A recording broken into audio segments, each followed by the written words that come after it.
Hi guys, so welcome to Warzone. The game has finally been released and we've been waiting for so long to get our hands on this. But before you jump into your first game, there are a few essential things that you will have to do so that you actually have a fighting chance in your first game, so that you have a chance to win. First things first, when you select your weapon, you should go to your loadouts and you should set them up so that they're perfectly in order. Because when you're in game, you will have the chance to select one of these loadouts. So make sure whatever you set up here, it makes sense in game as well. But keep in mind, your perks, they will not work. So when you go to perks, want to select something, you will always get this message that it has no effect in Warzone. The same thing goes for your kill streaks, no effect. You'll have to earn them in-game. Also for your field upgrades, no effect. So these are the things that don't matter anymore if you only play Warzone and you don't play the main Call of Duty game anymore.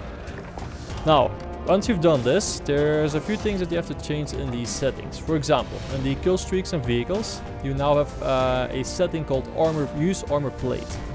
Set this to something that you can easily press, because when you're in game, in Warzone, you will have access to armor plates and they serve as protection for yourself. You can attach 3 of them. You can have, I think, 5 extra in your loadout. So this button is very important, because when you're in a gunfight with somebody, they destroy your armor plates. It's very important that you replenish them or replace them, so that every gunfight that you enter, even if you're alone against 3 other players, you'll be fully kitted out, fully protected and ready to fight. Second thing, in overlays and shortcuts, change the ping. Something useful, something that makes sense, because when you're in game and you see an enemy, you want to make sure that your buddies know exactly where they are. Okay, communication is still the most important thing, but sometimes when your buddies are in a conversation, you can always ping the enemy player and they will know exactly what is going on. The other options don't matter that much, so you're now actually ready to go in game. So go to Warzone, select Battle Royale, and let's go and jump into Warzone. Alright, so we're in game, so we're about to spawn. The airplane comes in, you will see yourself with your buddies, with the character that you've selected, and then you're ready to jump. When you press tab, you can already go to your map and you can actually do something. Let's cover this map first. Right click will enable the cursor, and on PlayStation or Xbox there will be another button, of course. On the right hand side you see your squad members, which is all you see here. The squad leader ping if he does that, which you can see here right now. Loadout drops. So if you zoom in, you will see all the little markers and indicators. Loadout drops, or where weapons will come. It's like a parachute that comes down with a box. This is where you can select your loadouts. These come in later, but the ones you can see now already are the bounty points, which are these ones. That's for your contracts. You can select them already. You can have your recon points, which are these flags here. And you have these scavenger points, which are these keys or magnifier glasses, whatever you want to call it. Buy stations can be found at the shopping carts. And this is where you can buy like protection, a kill streak, all this kind of stuff. And the vehicles, of course, I think is pretty self-explanatory. You have your buggies here and all that stuff. You can even see the helicopters on the map. Everything that you need to know. This is the most important thing from what you can get from the map, let's say. You see the gulag on the left and the timer, how long it can take. Because if you die at the end of the game, you don't get to go to the gulag anymore. The gulag is like a second chance. You'll fight a one-on-one against another guy. Whoever wins has a chance to go back in game. If you lose, hey man, that's it.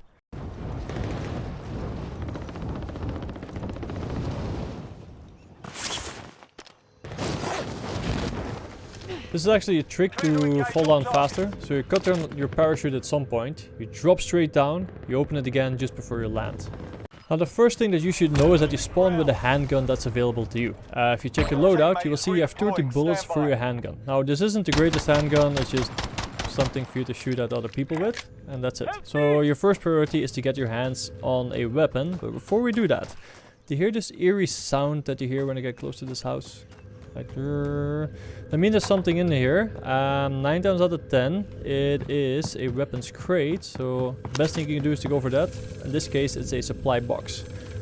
If you open it, you'll get a weapon, a legendary in this case, which is absolutely great, which means that this is the sort of the best place for you to get your hands on a proper weapon. You always find these other weapons here in game as well, but they're usually like the basic version of some weapon. For example here, the MG34 is a basic weapon. And as you can see, these dots indicate how well equipped this weapon is. So if you take the MP7, it just has one attachment, which I think is a stock in this case. But when you then see the MG34, it doesn't have any attachments. That's why it's called just a common weapon, and that's pretty much it. Now ammo, this is something you pick up on your own without doing anything. Just get close to it, your character will pick it up automatically. If you press your inventory, you will see all the ammunition that you picked up, like the shotgun ammo. You don't really need it, so that's why I usually drop it. You start with $200 of cash, which is always good because later, the more money you get, the better the stuff it is that you can buy. So we got another supply box here. This was a very good house. We got a medical syringe, which I always like. And then we have a sniper, which I like as well. But this one I think is better. So that's everything that you need to know. Because now you're ready to fight. Now, in the bottom left, on this side here, you will see your armor plates. Now, it says 2 blue ones, one that isn't colored. Meaning that I'm only wearing 2 armor plates. I can wear another one. Now next to that, you see this number 4, that is my shortcut key with another armor plate. So if I press that, nothing happens. Why? I don't have an extra armor plate available to me. So we'll have to go and find one. So how do we do that? You just run around the map, open all of these boxes, and there we go. Just picked up an armor plate. Now you see there's number 1 next to the 4. That means that I have 1 armor plate in my inventory. If I press number 4, I'll equip it, and now I'll be fully protected. Okay, what you see here is a buy station. So you can see this on the map. It is indicated with this little shopping cart. And this is what it looks like. Sort of a greenish thing. So let's interact with it. See what we can do. The more money you get, the more stuff you can do. Like loadout markers, all the stuff. Very important. Self-revive kit for 4,500. But now you can basically get armor bundles in the very beginning when you don't have that much money yet. Oh. And that's what happens when you get ambushed and you're all on your own. Now we're captured. Now what happens now is we're gonna go into the gulag. So they're sort of locking us up in prison where you get a 1 versus 1 chance to make it back out of there alive. So you'll have to fight for your life, literally, if you want to go back or not. Before we do that, this is my teammate who was killed just before me. And these are the guys who are fighting in the center. So this guy is looking to fight the other guy and he's securing the center point, which means that he can win this game like this as well. So now it's up to me. See what we can do.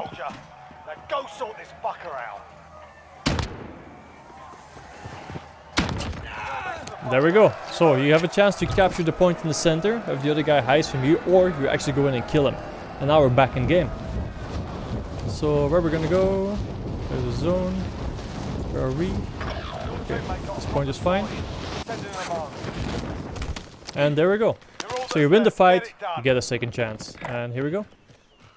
So this is a supply station, an ammo station, whatever you want to call it. It's not really marked on a map in any way, but you will find these things all over the place so you can replenish your ammo. Now, if you just rejoin the game and you just have a pistol, it doesn't really make much sense, but hey, extra ammo, you'll never know when you'll need it. Friendly loadout drop on the way. So now there's a loadout that's gonna drop. You see it on the screen in the center, and you can see it on the map as well. Let's ping it. Eyes on a care package. Then we'll try to go and get it. It's about 120 meters to go. The new safe zone is moving as well, as you can see. Now these loadout drops allow you to select the loadout you've pre-created before. And this is a very powerful thing, because as you can see, I don't really have the greatest weapons. It's a shotgun and an M13. Unequipped, nothing special. However, here, once we get closer, and hopefully we're the only ones, you can pick a loadout. So I can take my HDR, M4...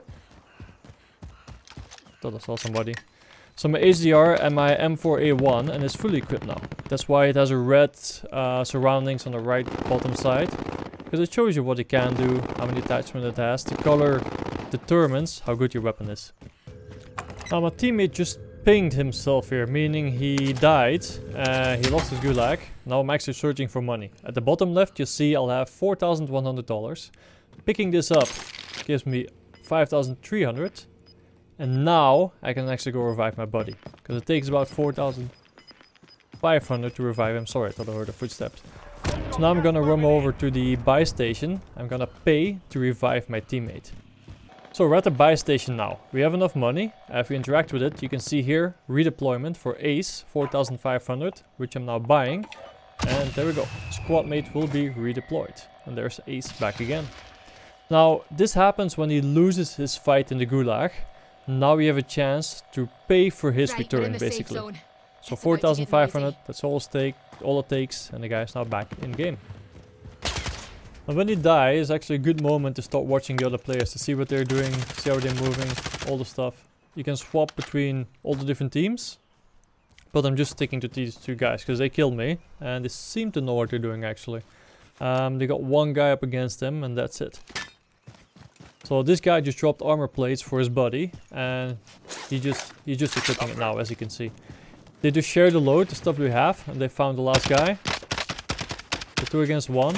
They can spread them out and they have a chance, and that's it. Game over. They won. Well played. So guys, these are all the tips and tricks that are essential to your survival in this game. So apply everything you've learned here. Now this is just basic stuff, because let's face it, everybody's starting, so everybody's still a beginner. From here on out, we increase the difficulty in the next video, and in the next video I will work our way up to all the pro tips that you can have for Warzone.